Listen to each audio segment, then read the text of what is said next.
Imagine slowly losing trust in your own memory, your own perception, your own sanity, not because something is wrong with you, but because someone has deliberately engineered it.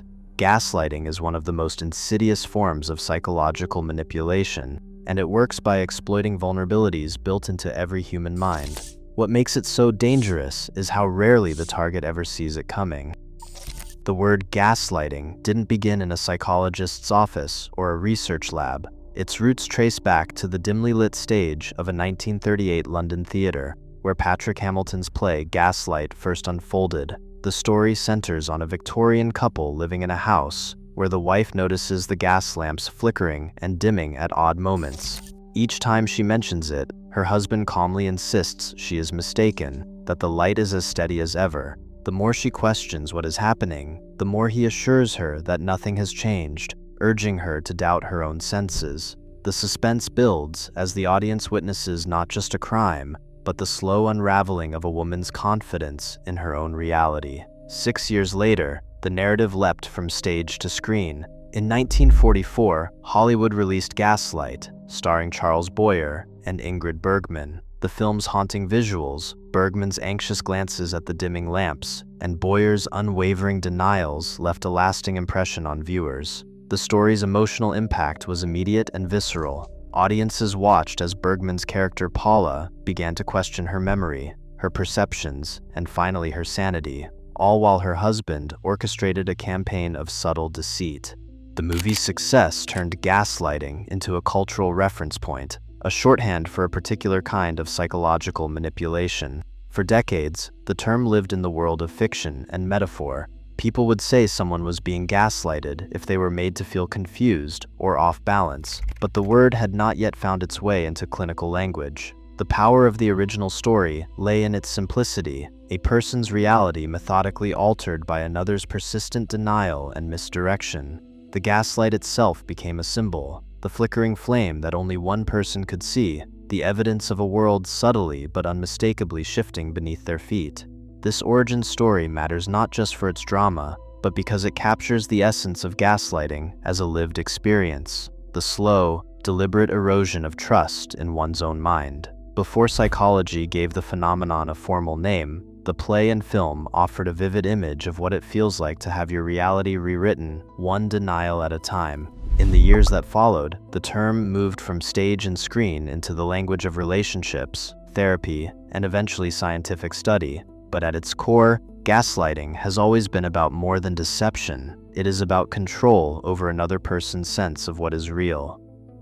Distinguishing gaslighting from ordinary conflict requires more than spotting a few harsh words or disagreements. Clinical research points to 5 diagnostic markers that, when present together, separate genuine gaslighting from everyday misunderstandings or even heated arguments. These criteria form a checklist, a practical tool for anyone trying to assess whether what they are witnessing or experiencing crosses the line from friction to psychological abuse. The first marker is intent. Gaslighting is never accidental. The manipulator deliberately introduces false information or denies facts, not just to win an argument, but to destabilize another person's sense of reality. This is not about forgetting a detail or seeing things differently. It is a purposeful act, repeated with the goal of undermining confidence and control. Second, the behavior forms a pattern. One-off denials or isolated lies, while damaging, do not meet the threshold. Gaslighting unfolds over time, through a series of repeated tactics. The gaslighter circles back to the same themes, denying events, rewriting history, or shifting blame across different conversations and situations. This repetition is what gradually erodes the victim's certainty and self-trust. Power imbalance is the third marker. Gaslighting almost always occurs where there is a gap in authority, dependency, or influence. In intimate relationships, the manipulator may control finances, social connections, or the emotional climate. In workplaces, it could be a manager with hiring power or a peer group with collective sway. The person being targeted often relies on the gaslighter for validation, resources, or social standing, making it difficult to challenge the narrative without risking further loss. The fourth marker is the victim's self-doubt. Over time, the target begins to question their own memory, perception, and judgment. They may apologize for things they did not do, second-guess their reactions, or even ask others to confirm basic facts. This chronic uncertainty is not a sign of weak character, but a direct result of sustained manipulation. Finally, isolation cements the dynamic. The gaslighter works to separate the victim from friends, family, or colleagues who might offer support or a different perspective. Sometimes this is overt, discouraging contact and casting doubt on others' motives. Other times, it is subtle, such as making the victim feel embarrassed to share their experiences. The less outside input the victim receives, the more dependent they become on the gaslighter's version of reality. When these 5 markers, intentionality, repetition, power imbalance, self-doubt, and isolation are present, the situation has moved beyond ordinary disagreement. This checklist is not just academic. It is a concrete framework that helps clarify whether someone is facing a pattern of psychological abuse rather than a rough patch or a simple misunderstanding. Recognizing these markers is the first step toward understanding the deeper psychological levers that make gaslighting so effective and so dangerous. 6 psychological levers drive gaslighting's impact, each rooted in landmark research. In 1974, Elizabeth Loftus demonstrated how memory can be reshaped by suggestion, making it possible for outside voices to rewrite someone's past. In 1957, Leon Festinger's theory of cognitive dissonance showed that when reality and messaging collide, people often resolve the discomfort by accepting the more forceful narrative, undermining their own certainty.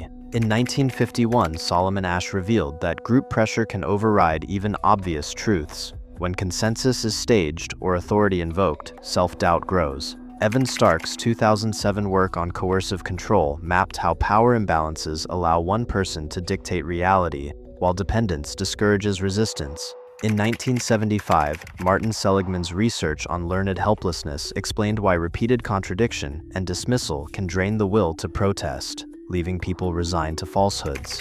In 1997, Jennifer Freyd identified DARVO, deny, attack, and reverse victim and offender, a tactic that flips blame and deepens confusion. Each of these mechanisms, memory distortion, dissonance, conformity, coercive control, helplessness, and DARVO, translates psychological theory into operational tools, shaping the ways gaslighting takes hold and persists, often without detection or recourse. Maya spent 2 years doubting herself. Her partner dismissed her concerns about late-night messages, always producing doctored screenshots to prove she was mistaken. The constant insistence wore her down until she apologized for things she remembered clearly. One night, searching her archived emails, Maya uncovered the original messages, evidence that matched her memory, not his. Relief mixed with heartbreak as she realized how far she had been pushed from her own reality. Her journal, written months later, describes the slow work of trusting herself again. Carlos, a senior analyst, watched his manager quietly claim credit for his ideas, both in meetings and follow-up emails. When Carlos tried to set the record straight, his manager denied hearing anything. Performance reviews turned negative, citing a lack of clarity despite years of praise. Internal HR memos and meeting minutes documented the shift, showing how easily someone's contributions could be erased. Attempts to speak up were met with accusations of being overly sensitive. In a small city, residents complained about the taste of their water. Officials dismissed them, releasing statements and lab results declaring the water safe. But a group of activists obtained an independent lab report confirming contamination, exposing the denial and the official attempts to silence their concerns. Subtle changes in your daily interactions can signal the earliest stages of gaslighting, often long before the pattern becomes obvious. One of the first cues is the gradual undermining of your memory. Small corrections, like being told you misremembered a harmless detail, start to add up. Over time, you may find yourself double-checking simple facts, second-guessing what you said or did. Another warning sign is the unpredictable withdrawal of support or kindness. Moments of praise or affection become inconsistent, leaving you searching for reassurance that never quite arrives. This creates a heightened sensitivity to approval, making you more vulnerable to manipulation. You might notice that facts are blended with minor distortions. The gaslighter inserts subtle falsehoods among truths, making it hard to separate reality from suggestion. Emotional reactions are often dismissed as overreactions or labeled as being too sensitive, but always with a veneer of concern that makes you question your own feelings. Requests that once seemed minor may start to encroach on your boundaries. Small favors become expectations, and your autonomy slowly erodes. Surveillance can creep in under the guise of care. Checking your messages, asking about your whereabouts, or monitoring your social interactions may feel protective at first, but soon these behaviors undermine your sense of privacy. Concerns are brushed off as jokes, with humor masking criticism or ridicule. Finally, shared memories are quietly rewritten. You are told that events you recall clearly happened differently, or not at all, prompting you to doubt your own narrative.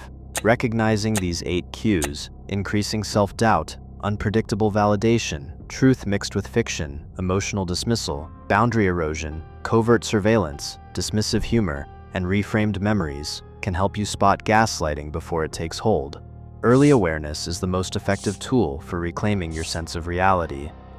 Gaslighting thrives wherever unchecked power distorts reality, at home, at work, and even online. In an era when false narratives spread instantly, vigilance isn't optional, it's essential. Recognizing manipulation is no longer just self-defense, it's survival. The most dangerous lies are the ones that make us doubt ourselves. Stay aware.